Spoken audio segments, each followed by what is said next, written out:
بسم اللہ الرحمن الرحیم۔ سامعین، کوآرڈینیٹ ٹی وی کی طرف سے آج ہم جو ہے نا ایک اختلافی مسئلہ اس پہ بات کریں گے۔ اس پہ بات کرنی تو نہیں تھی لیکن کوئی انوائرمنٹ اس طرح کا بن گیا کہ اس پہ بولنا پڑا۔ یہ آپ اوپن کی جو کتاب ہے الحدیث BA کی جو ہے نا اس کا کوڈ نمبر 473 جو ہے نا وہ دیکھ رہے ہیں۔ اس میں جو ہے نا رفع الیدین کا ایک چیپٹر ہے، اس میں جو ہے نا حضرت علقمہ رضی اللہ تعالیٰ عنہ، حضرت عبداللہ بن عباس رضی اللہ تعالیٰ عنہ کی احادیث کوڈ کر کے تو انہوں نے یہ رزلٹ نکالا ہے کہ اسلام کے شروع میں جو ہے نا رفع الیدین کیا کرتے تھے اور بعد میں یہ منسوخ ہو گیا۔ رسول اللہ صلی اللہ علیہ وسلم نے بلکہ اس کی ممانعت بھی فرمائی۔ ابھی جو بحث چھڑی ہے یہ یعنی کہ جو کہتے ہیں کہ رفع الیدین کرو، ان کو کہا جاتا ہے جی بیٹھ کے پیشاب کرنے یا موضوع پہ آپ مسح کرتے ہو، اس کا جو ہے نا جواز بخاری سے تلاش کرو تو ان کو نہیں ملتا۔ اور یہ لوگ یعنی کہ آپس میں اس طرح کے اختلافات پڑے ہوئے ہیں کہ کوئی سمجھ نہیں آتی نئے بندے کو کہ وہ کیا کرے۔ تو اس رہنمائی میں یہ ویڈیو بنائی گئی ہے، اگر آپ کو یہ اچھی لگے تو آپ نے اس کو شیئر بھی کرنا ہے تاکہ کسی کا فائدہ ہو سکے۔ تو جو رفع الیدین کرتے ہیں وہ کہتے ہیں جی نہ کرنے کی، رفع الیدین نہ کرنا کہیں سے بھی ملتا ہی نہیں ہے، یعنی ایک بڑا تشدد پایا جاتا ہے۔ آپ یہ حدیث دیکھ رہے ہیں صحیح مسلم کی، اس کا ریفرنس آگے یہ کن کن راویوں نے اس کو کوڈ کیا وہ بھی میں بتاتا ہوں کہ جابر بن سمرہ رضی اللہ تعالیٰ عنہ روایت کرتے ہیں کہ ایک مرتبہ آقا علیہ الصلوۃ والسلام ہماری طرف تشریف لائے، ہم نماز پڑھتے، فرمایا کہ کیا وجہ ہے کہ میں تمہیں شمس قبیلے کے سرکش گھوڑوں کی دموں کی طرح ہاتھ اٹھاتے ہوئے دیکھتا ہوں، نماز میں سکون سے رہا کرو۔ آگے آپ یہ سارے راوی جنہوں نے اس کو روایت کیا آپ اس کی ایک سند بھی میں دکھاتا ہوں۔ اچھا، میں یہ غور کر رہا تھا کہ رفع الیدین نہ کرنے کی ممانعت ملتی ہے، لفظ حدیث ساتھ لگتا ہے احادیث میں، آپ اس کو ضعیف حدیث کہو کوئی بھی کہو، ایسا ریفرنس ملتا ہے اور بہت زیادہ ملتا ہے، لیکن میں نے ساری کتابیں چھان ماری ہیں، مجھے کوئی ایسی حدیث نہیں ملی کہ جس میں جو رفع الیدین نہیں کرتے ان کو کہا گیا ہو کہ رفع الیدین ضرور کرو، آپ کیوں نہیں کرتے، یعنی ایسا نہیں ملتا۔ اب یہ حدیث جو آپ نے پڑھی ہے یہ دیکھیں کہ یہ حدیث امام احمد بن حنبل نے روایت کی، امام ابو داؤد نے بھی روایت کی، مسند ابی عوانہ میں بھی اس کو روایت کیا گیا، امام بہقی نے بھی سنن کبریٰ میں روایت کی، امام ترمذی اور امام ابو داؤد حضرت عبداللہ بن مسعود سے بھی اس کو جو ہے وہ روایت کرتے ہیں۔ میں کہہ رہا ہوں کہ جو یہ کہتے ہیں جی رفع الیدین کیے بغیر نماز نہیں ہوتی یا رفع الیدین ضرور کرنا ہے، وہ کوئی ایک حدیث تو احادیث کی کتب سے تلاش کر دیں کہ جس میں یہ کہا گیا ہو کہ آپ رفع الیدین نہیں کرتے تو آپ کی نماز جو ہے نا وہ قبول نہیں ہونی، جبکہ دوسری طرف ایسا ملتا ہے۔ اب یہ صورت یہ آپ قرآن پاک کی آیت دیکھ رہے ہیں، 18ویں پارے کا آغاز ہے، قد افلح المؤمنون الذین هم فی صلاتہم خاشعون۔ مومنین کا اللہ ذکر کرتا ہے کہ ایمان والوں نے فلاح حاصل کر لی جو اپنی نماز میں خشوع کرتے ہیں۔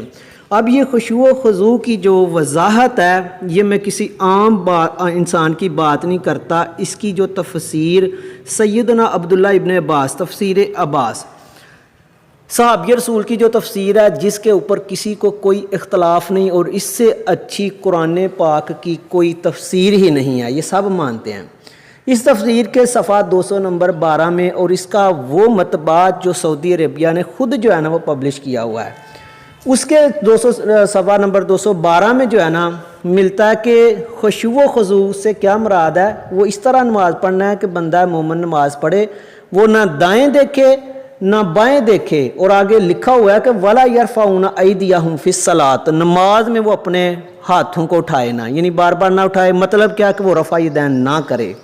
تو یہ خشوع و خضوع والی نماز ہے، حضرت سیدنا عبداللہ ابن عباس اس آیت کی تفسیر میں فرماتے ہیں۔ اور آپ نے شروع میں جو حدیث دیکھی ہے اس میں بھی رسول اللہ صلی اللہ علیہ وسلم نے کہا کہ آپ یہ کیا کرتے ہو، نماز میں سکون جو ہے نا وہ حاصل کرو۔ اب بخاری شریف میں جو رفع الیدین کرنے کی حدیثیں ہیں، میں نہیں کہتا کہ نہیں، کافی حدیثیں ہیں، ان کچھ کے نمبر میں آپ کو بتاتا ہوں، آپ دیکھ لینا، یہ جو انٹرنیشنل جو ہے نا نمبرنگ ہوئی ہے 739 ہے، 736 ہے، 35 اور کچھ کافی اور حدیثیں ہیں۔ آپ دیکھنا کہ راویوں کی ایک جو سیریز ملتی ہے کہ یہ اس سے روایت ہے، ایسا نہیں ہے، ڈائریکٹ ملتا ہے جی رسول اللہ صلی اللہ علیہ وسلم نے فرمایا۔ اچھا، اب یہ میں آپ کو مسند ایک حدیث بتا رہا ہوں، بخاری شریف کی 828 حدیث ہے، آپ یہ دیکھ لینا۔ ہم جو ہے نا رفع یدین کے مسئلے کو ہم نے حل کرنا ہے تو ہم رفع یدین لفظ کو تلاش کر کے کرتے پھریں. ہم نے تو دیکھنا ہے کہ نماز کا جو طریقہ رسول صلی اللہ علیہ وسلم نے بتایا وہ کیا تھا. اچھا یہ بخاری شریف کی حدیث آپ دیکھ رہے ہیں 828. وہ نبی کریم صلی اللہ علیہ وسلم سے چاندہ صاحب رضوان اللہ علیہم اجمعین کے ساتھ بیٹھے ہوئے تھے کہ نبی کریم صلی اللہ علیہ وسلم کی نماز کا ذکر ہونے لگا. ابو حمید ساعدی رضی اللہ تعالیٰ عنہ نے کہا کہ مجھے نبی کریم صلی اللہ علیہ وسلم کی نماز تم سب سے زیادہ یاد ہے. میں نے آپ صلی اللہ علیہ وسلم کو دیکھا کہ جب آپ تکبیر کہتے یعنی شروع میں جو تکبیر تحریم ہے تکبیر کہتے تو آپ اپنے ہاتھوں کو کندھوں تک لے جاتے. اور آگے فرمایا کہ جب آپ صلی اللہ علیہ وآلہ وسلم رکوع کرتے آپ صلی اللہ علیہ وسلم جب رکوع کرتے تو گھٹنوں آگے حدیث کا حساب دیکھیں گھٹنوں کو اپنے ہاتھوں سے پوری طرح پکڑ لیتے اور پیٹھ کو جھکا دیتے یعنی رکوع کی کنڈیشن بتائی جا رہی ہے. پھر جب رکوع سے سر اٹھاتے تو اس طرح سیدھے کھڑے ہو جاتے کہ تمام جوڑ سیدھے ہو جاتے یعنی رکوع سے اٹھنے کی بعد کی کنڈیشن بتائی جا رہی ہے. اور جب آپ سجدہ کرتے تو آپ یعنی اس کے بعد رفع یدین کا ذکر نہیں کیا. جب آپ سجدہ کرتے تو اپنے ہاتھوں کو زمین پر اس طرح رکھتے کہ نہ بالکل پھیلے ہوئے ہوتے اور نہ سمٹے ہوئے. پاؤں کی انگلیوں کے منہ قبلہ کی طرف رکھتے. اب آپ جب بہت زیادہ ٹانگیں اوپن کرو گے تو میں دیکھ رہا تھا کہ قبلہ کی طرف وہ رہتے ہی نہیں پاؤں جو ہے. جب آپ صلی اللہ علیہ وسلم 2 رکعتوں کے بعد بیٹھتے تو بائیں پاؤں پر بیٹھتے دایاں پاؤں کھڑا رکھتے. جب آخری رکعت میں بیٹھتے بائیں پاؤں وہ آگے لے جاتے اور دائیں کو کھڑا کرتے. پھر مقعد پر بیٹھتے یعنی آگے حدیث کا حصہ ہے. اور یہ یزید بن محمد بن حلحد سے سنا اور محمد بن حلحد نے ابن عطا سے اور ابو صالح نے لیث سے یعنی آگے یہ اس کی بتائی جا رہی ہے ساری روایت. اس حدیث میں نماز کے طریقے کا کچھ ذکر کیا گیا وہ والا پورشن اس میں بتایا گیا کہ جس میں رفع یدین آنا تھا رکوع کے بعد اور نیچے جاتے ہوئے اس کا ذکر نہیں ملتا. اب یہ صحیح حدیث ہے بخاری کی آپ خود بھی اس کو 828 حدیث جو ہے نا چیک کرنا. اب رفع یدین کا مسئلہ تو حل ہونا ہے کہ جہاں نماز کا طریقہ ہے آپ بخاری مسلم میں دیکھنا کافی حدیثیں ہیں کہ جس میں نماز کا طریقہ بتایا گیا وہاں پہ رفع یدین کا جو ہے نا وہ ذکر نہیں کیا گیا. اور دوسرا رفع یدین کی جو رفع یدین کرتے ہیں اور جو حدیثیں وہ پیش کرتے ہیں ان میں جو راوی ہیں زیادہ تر آگے میں نے آپ کو کچھ حدیثیں پائی ہیں ان کے راویز کی سیریز نہیں ملتی. اور اس کے علاوہ کچھ کا میں آپ کو بتاتا ہوں. یہ ابو صالح حضرت ابو ہریرہ سے ابو سلمہ بن عبد الرحمن سے ابو قلابہ سے سفیان بن عینیہ سے اس طرح کے کچھ جو راوی ہیں آپ جب ان کی حدیثوں کو دیکھو گے ان کی ڈیتھ آپ نکالو گے ڈیٹ آف ڈیتھ تو وہ اوائل اسلام میں آپ کو ملے گی کہ شروع میں جو کہا جاتا ہے کہ رفع یدین جو ہے نا وہ کیا کرتے تھے. اور یہ جو حدیث میں نے ابو حمید سعدی کی سنائی ہے آپ کو بخاری کی اینڈ پہ آپ دیکھو ایک تو اوپر بتایا ہوا ہے نا ان کا ایک سلسلہ نسب بتایا ہوا ہے جو حدیثیں ان سے مروی یا ان کے پاس جو راوی بیٹھا کرتے. اور نیچے آپ ایک لائن دیکھ رہے ہو کہ ان کی ڈیتھ کب ہوئی تھی حضرت امیر معاویہ کے آخری عہد خلافت میں یا یزید کا ابتدائی دور تھا یعنی اسلام کا آخری حصہ. حضور صلی اللہ علیہ وسلم کا وہ عمل جو اینڈ پہ آیا یعنی کہ وہ سب سے بہتر ہوتا ہے. اب میں آپ کو ایک بات بتاتا ہوں کہ آج کل کے انجینئرز سائنٹسٹ مفکر تھنک ٹینک اٹھ کے یہ کہیں کہ ایسا نہیں تو ایسا وہ نہیں مانا جا سکتا. ان کی بات مانی جاتی ہے ریسرچ میں. مذہب میں جو ہے نا اکابرین کو دیکھا جائے گا اور یہ حقیقت بھی ہے. ابھی ایک حدیث اس کے آگے آپ اس کا ریفرنس دیکھنا یہ مسلم شریف کی حدیث ہے کہ ابو عوانہ نے قتادہ سے انہوں نے یونس بن جبیر سے اور انہوں نے حتان بن عبداللہ رقاشی یہ ذرا بریک لکھا ہوا ہے کوئی لفظ مسٹیک ہوتی بھی ہے تو آپ یہ ریفرنس کا خود چیک کر سکتے ہیں. انہوں نے کہا کہ میں نے حضرت ابو موسیٰ اشعری رضی اللہ تعالیٰ عنہ کے ساتھ ایک نماز پڑھی. جب وہ قادہ یعنی نماز میں تشہد کے لیے جب بیٹھنے کے قریب ہوتے تو لوگوں میں سے ایک شخص نے کہا نماز کو نیکی اور زکوٰۃ کے ساتھ رکھا گیا ہے. جب ابو موسیٰ رضی اللہ تعالیٰ نے نماز پوری کر لی تو مزے سے یعنی کہا نماز پوری کر لی تو مڑے ہیں اور کہا تم میں سے یہ بات کہنے والا کون تھا تو سب لوگ مارے ہیبت کے چپ رہے۔ انہوں نے پھر کہا تم میں سے یہ بات کہنے والا کون تھا؟ تو لوگ ہیبت کے مارے پھر چپ رہے۔ تو انہوں نے کہا حتان لگتا ہے کہ تو نے یہ بات کہی۔ انہوں نے کہا میں نے یہ نہیں کہی، البتہ مجھے ڈر تھا کہ آپ کے سبب میری سرزنش کریں گے۔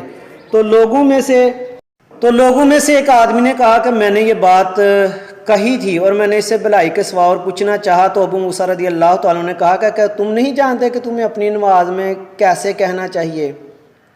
رسول اللہ صلی اللہ علیہ وسلم نے ہمیں خطبہ دیا اور آپ نے ہمارے لیے ہمارا طریقہ واضح کیا اور ہمیں ہماری نماز سکھائی۔ آپ دیکھیں کہ کتنی واضح یعنی بات ہو رہی ہے۔ فرمایا کہ اور ہمیں ہماری نماز سکھائی۔ آپ صلی اللہ علیہ وآلہ وسلم نے فرمایا جب تم نماز پڑھو اپنی صفوں کو سیدھا کرو، آغاز ہونے لگا، پھر تم میں سے ایک شخص تمہاری امامت کرائے، جب وہ تکبیر کہے تو تم تکبیر کہو، اور جب وہ غیر المغضوب علیہم ولا الضالین کہے تو تم آمین کہو، اللہ تمہاری دعا قبول فرمائے گا۔ پھر جب وہ تکبیر کہے اور رکوع کرے تو تم تکبیر کہو اور رکوع کرو، اللہ اکبر کہہ کے رکوع کرو۔ امام تم سے پہلے رکوع میں جائے گا اور تم سے پہلے سر اٹھائے گا۔ پھر رسول اللہ صلی اللہ علیہ وسلم نے فرمایا تم مقتدی کی طرف سے رکوع میں جانے کی یہ تاخیر اس تاخیر کیا کا بدل ہوگی جو رکوع سے سر اٹھانے میں ہوگی۔ اور جب امام سمیع اللہ لمن حمیدہ کہے تو اللہم ربنا لک الحمد کہو اور اللہ تمہاری بات سنے گا، کیونکہ اللہ تعالیٰ نے اپنے نبی کریم صلی اللہ علیہ وسلم کی زبان سے فرمایا، اللہ نے اسے سن لیا جس نے اس کی حمد بیان کی، سبحان اللہ۔ اور جب امام تکبیر کہے اور سجدہ کرے تو تم تکبیر کہو اور سجدہ کرو، امام تم سے پہلے سجدہ کرے گا اور تم سے پہلے سر اٹھائے گا۔ پھر رسول اللہ صلی اللہ علیہ وسلم نے فرمایا تو یہ تاخیر اس تاخیر کا بدل ہوگی، اور جب وہ قعدہ میں ہوگا تو تمہارا پہلا بول یہ ہوا۔ اچھا، اب آپ دیکھیں کہ یہ حدیث میں سارا طریقہ جو ہے نا وہ بتایا ہوا ہے، آگے اس کا کچھ حصہ آپ اور دیکھیں۔ اور اللہ کی رحمت ہو یعنی درود پاک کی ذکر ہے، اس کی برکتیں ہوں اور ہم پر اللہ کے نیک بندوں پر سلام ہو۔ میں گواہی دیتا ہوں کہ اللہ کے سوا کوئی معبود نہیں ہے اور میں گواہی دیتا ہوں کہ محمد صلی اللہ علیہ وسلم اس کے بندے اور رسول ہیں۔ اب نماز کا جو مکمل طریقہ آپ کہیں گے یہ کہیں کہ اس حدیث میں نماز کا مکمل طریقہ نہیں ہے، تو مکمل طریقے کے لیے آپ کو کافی زیادہ حدیث اور پڑھنا پڑیں گی، لیکن بات یہ ہے کہ وہ پورشن جس میں رفع یدین کا ذکر آنا تھا، صحیح بخاری کی آپ کو حدیث صحیح بتائی اور مسلم کی صحیح، اس میں کوئی ذکر نہیں۔ اور میں کہتا ہوں کہ یہ بہت بڑا ظلم ہے کہ بندہ اپنی انا کو دیکھ کے یہ کہے جی رفع یدین کے بغیر جو ہے نا وہ طریقہ ہی نہیں۔ اب یہ ایک حدیث آپ دیکھیں 748 حدیث ہے، یہ سنن ابی داؤد کیا ہے۔ یہ جو شروع میں نے بتایا تھا نا کہ اوپن کی بک میں بھی رفع یدین کی مخالفت ملتی ہے کہ شروع میں تھا، وہاں بھی یہ حدیث کوڈ ہے۔ عبداللہ بن مسعود رضی اللہ تعالیٰ نے کہا کہ میں تمہیں رسول اللہ صلی اللہ علیہ وسلم کی نماز نہ پڑھاؤں؟ علقمہ کہتے ہیں کہ پھر ابن مسعود نے نماز پڑھائی تو رفع یدین صرف ایک بار نماز شروع کرتے وقت کیا۔ ابو داؤد کہتے ہیں کہ یہ ایک طویل حدیث ہے، اس سے مأخوذ مختصر ٹکڑا ہے اور یہ حدیث اس کے لفظ کے ساتھ صحیح نہیں۔ میں یہ کہتا ہوں کہ یہ حدیث مل رہی ہے، کوئی ایسی حدیث تلاش کر لو کہ جس میں رفع یدین جو ہے نا وہ نہ کرنے والوں کی تنبیہ آئی ہو، ایسی کوئی نہیں ملے گی۔ اور دوسرا آپ ایسے کریں کہ خلافت عثمانیہ کے وقت دیکھیں کہ لوگ نماز کیسے پڑھتے تھے۔ آج جو ہے نا ایک لفظ کا پتہ نہیں اور ہم جو ہے نا وہ کر رہے ہیں جی ایسے نماز نہیں پڑھنی چاہیے۔ اس وقت دیکھیں لوگ کیسے پڑھتے تھے۔ امام اعظم ابو حنیفہ رحمۃ اللہ تعالیٰ نے مدینہ والوں کو دیکھا کہ وہ کیسے نماز پڑھتے تھے، جو کثرت صحابہ کی ملی اس طرح انہوں نے جو ہے نا وہ طریقہ بتایا، کیونکہ قول و فعل میں تضاد ہو سکتا ہے، اختلاف ہو سکتا ہے، لیکن کسی کا عمل جس نے رسول اللہ صلی اللہ علیہ وسلم کو دیکھا ایسے نماز پڑھی، پھر اگلے صحابی نے یا تابعی نے اس کو دیکھا، اس نے اس کو دیکھا، تو یہ اصل طریقہ ہے۔ کیونکہ بات کرنے میں جو ہے نا کمی بیشی ہو سکتی ہے، انسان کی کیفیت صحیح نہ ہو، تو یہ سراسر جو ہے نا غلط بات ہے یہ کہنا کہ رفع یدین سے نماز نہیں ہوتی۔ جو یہ کہتے ہیں رفع یدین کے بغیر نماز نہیں ہوتی، رسول اللہ صلی اللہ علیہ وسلم کے وقت کو دیکھ لیتے ان کی ساری بولتی بند ہو جاتی۔ میں کوشش کر رہا تھا کہ خلافت عثمانیہ کی ویڈیوز ملتی نماز پڑھتے ہوئے، چونکہ اتنے وقت کی کا ریکارڈ محفوظ نہیں، مل جاتی تو بھی بولتی بند ہو جاتی۔ خدا را متحد ہو جائیں، ان کاموں میں نہ پڑھیں، جو نماز نہیں پڑھتے ان کو نماز پڑھائیں، جو پڑھتے ہیں ان کی نماز خراب نہ کریں۔ اللہ حافظ۔